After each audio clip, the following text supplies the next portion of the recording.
અરે પણ બધું હું લઈ આવ્યો છું, બધો સામાન બધા મહેમાનને મેં કહી દીધું છે. હવે ટાઈમ મેં બધાને આપી દીધો છે. હવે તમે છેલ્લે એમ કહો કે હું તબિયત નથી સારી, હવે હું નહીં આવું તો કેમ મારે હાલશે? તો એક કામ કરો, તમે બીજાની વ્યવસ્થા કરી દો મને. અરે પણ તો હું શું કરું હવે? એમ કહો મને, તમે મને કાંઈક ગમે તે રીતે સોલ્યુશન આપો.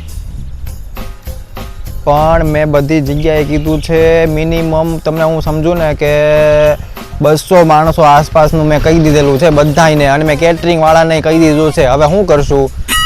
કોઈક બીજાનો મને કોન્ટેક્ટ કરાવી દો, એમ કરો. તો હવે મારે કેમ તમને સમજાવવા? ગમે એમ કરીને તમે એક કામ કરો, અડધી કલાક તો આવી જાજો, થોડું ઘણું વ્યવસ્થિત થઈ જાય એ રીતનું કરો. અરે પણ મારે હવે શું કેવું તમને? કાંઈ વાંધો નહીં, ભલે વાંધો નહીં. હવે હું કરું કાંઈક બીજું હું મારી રીતે. હા, એ તો હવે થોડુંક મારે સાંભળવું પડશે ઘરેથી, નહીં તે બધી રીતે હું કાંઈશ એટલે એ બધા એમ કહેશે કે આ તમારા તો બધા કોન્ટેક્ટમાં આવા જ હોય છે. હા વાંધો નહીં, કાંઈ વાંધો નહીં. સારું, બીજું હું? હા સારું, મૂકો હવે, હું કરું મારી રીતે. તમે મૂકો તો હું બીજું ગોતવા જઈશ ને. મૂકો, વાંધો નહીં, હાલો. હા,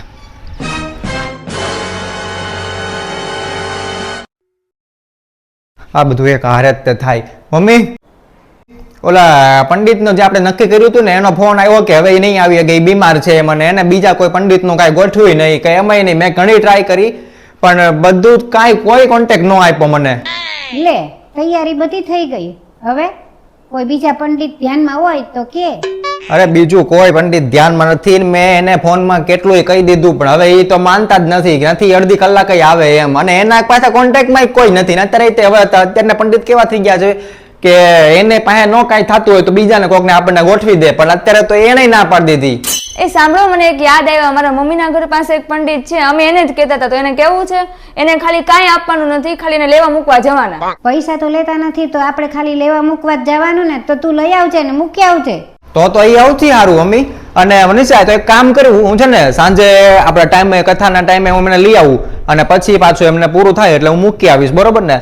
એમનું ઘર ક્યાંય એવું ખાલી મને એટલું કહી દે, એનું એડ્રેસ ને એ બધું મને આપી દે, એટલે હું ટાઈમે લઈ આવીશ. પહેલા તો મમ્મીના ઘરની બાજુએ જ રહેતા હતા, પણ 1 મહિનાથી અહીંયા સિંગાપુર જ ગયા છે. આ સિંગાપુર? એક કામ કરો, બાજુવાળાને પૂછી જોવો પંડિત છે આ કોઈ એમના ધ્યાનમાં, તો એ મોકલે. હા, સારો આઈડિયા છે. લ્યો ફટાફટ બાજુવાળા ભાભીને પૂછી જો.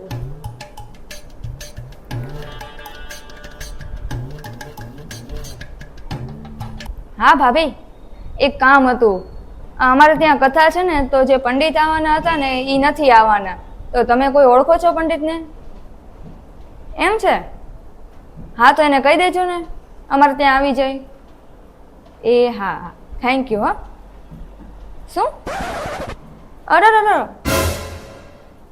ઓહો, 1 અઠવાડિયું નથી આવવાનું? અરે હવે શું કરશું? સારું હો, તમે કીધું. હા, એ હા સારું, તો હું કીધું હવે થઈ ગયું ને, તો હવે હું મારું કામ પતાવી દઉં. શું થઈ ગયું? એક પૂરું થઈને બીજું શરૂ થાય છે. હવે 1 અઠવાડિયા સુધી પાણી નથી આવવાનું. સાંભળતા નથી? બેઠા છો હું, પાણી નથી આવવાનું. તો પણ હું કરું એમાં? શું કરું છું? ભરવા લાગો પાણી. નતર છે નાવાનું તો ઠીક છે, ધોવાનું નહીં રે. લા ભાઈ, હવે તે તો લોહી પીધા. હવે લોહી મેં પીધા કે તમે પીધા? હાલો ફટાફટ ઊભા થાવ ને પાણી ભરવા લાગો. ડોલું ની બધું ભરી લ્યો. હાલો, એક પંડિત નું તો કરી દીધું, પણ હવે પાણી નું તો તમે કરો. તે તો પણ ઉપાડો લીધો છે. સારું, હાલ ફરી દો.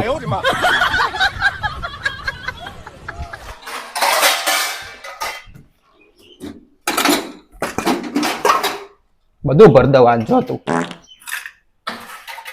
નાવાનું ધોવાનું હાથ પગ ને બધું કરવા જ માંડજે તું. ક્યાંથી ભરવાનું? અહીંથી.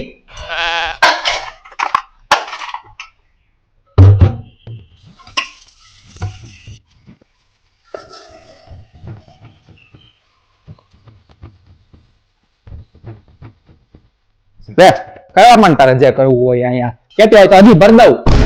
નથી ભરવું મારે કાંઈ. જાઓ ગયા જાઓ, મોબાઈલમાં પડાઈ દો. તો પણ હું લેવાનું કેતા આવીશો?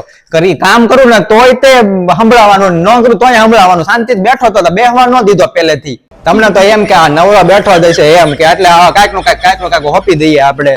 માંડ આમ ઘડીક વાર મોબાઈલ હાથમાં લીધો હોય ત્યાં તમને એમ કે આ બસ આપી જ દઈએ. ત્યાં ઓલા ઓફિસમાં સાહેબ એવું કરે જરીક આપણે મોબાઈલ હાથમાં લઈને તો ક્યાંય મોબાઈલ કરવા આવો છો અને તમે અહીંયા મોબાઈલ હાથમાં લઈ તમને એમ કે આ નવરો બેઠો આપી દો કાંઈક નું કાંઈક.